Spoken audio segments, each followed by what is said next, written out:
या देवी सर्वभूतेषु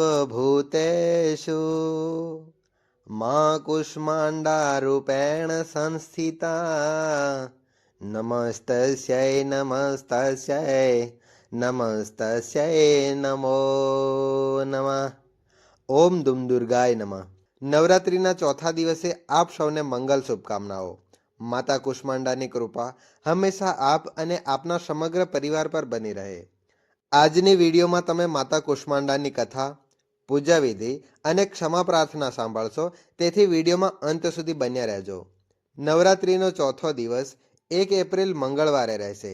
આ દિવસે માં કુષ્માંડાની પૂજા કરવામાં આવે છે.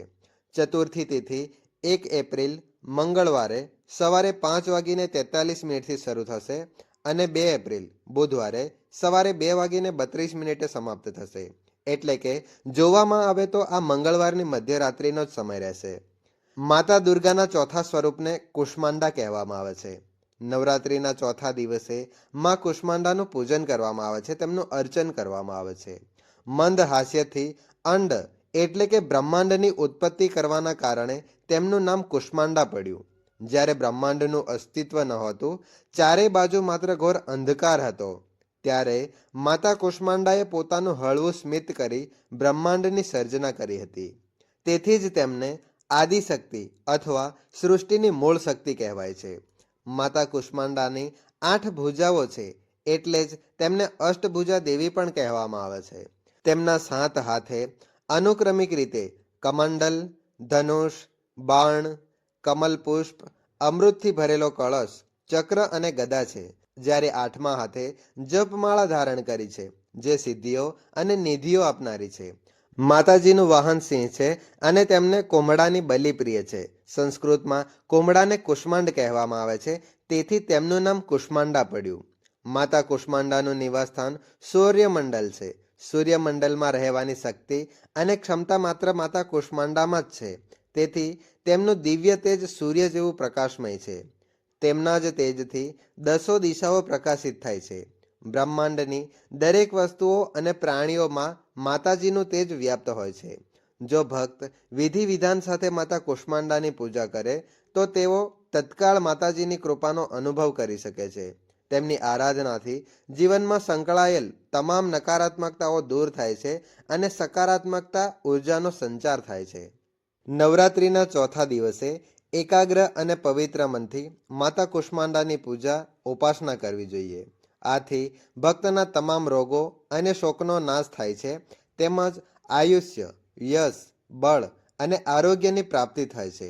માતા કુષ્માંડા ભક્તોને શારીરિક અને માનસિક તકલીફોથી મુક્ત કરે છે અને સુખ સમૃદ્ધિ, ધન વૃદ્ધિ અને સુખ શાંતિ પ્રદાન કરે છે.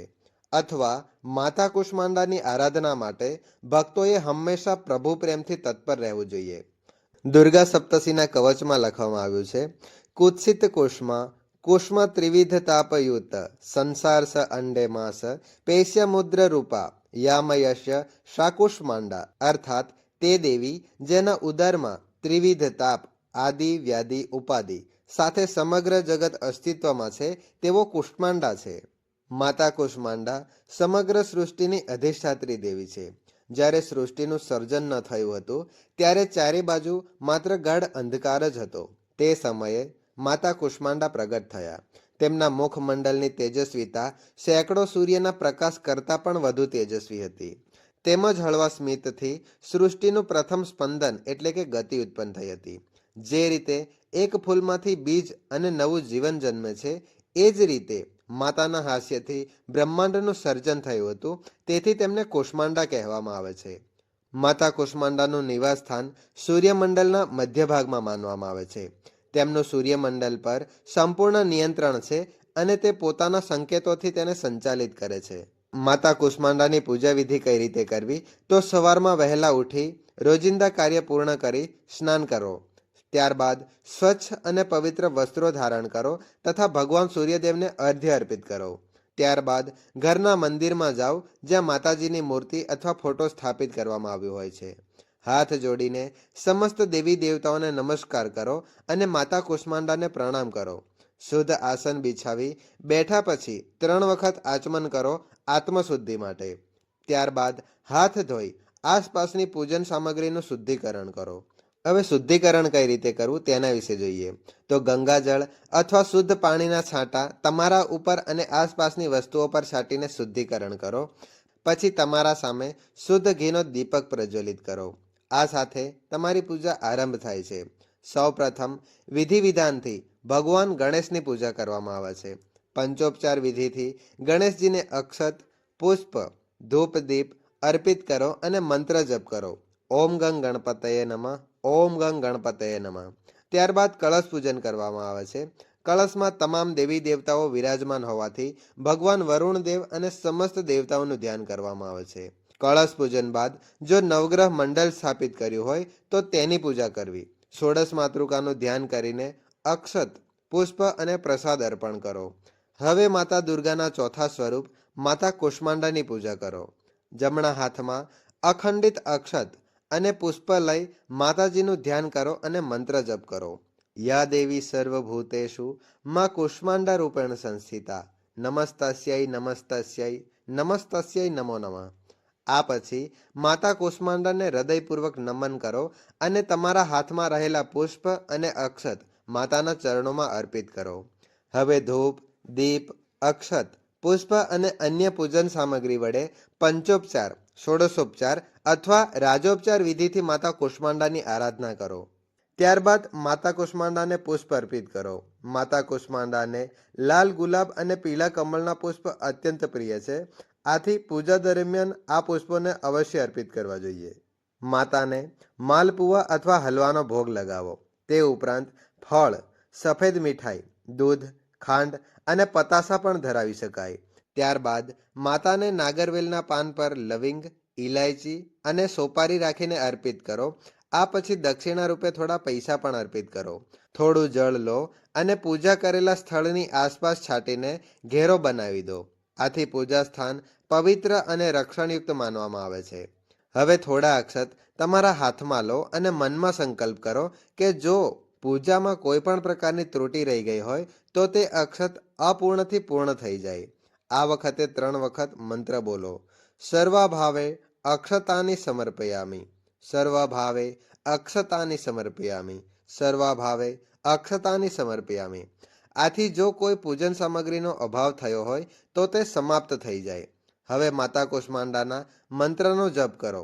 108 વાર, 21 વાર અથવા તમારી શ્રદ્ધા મુજબ જપ કરી શકો છો.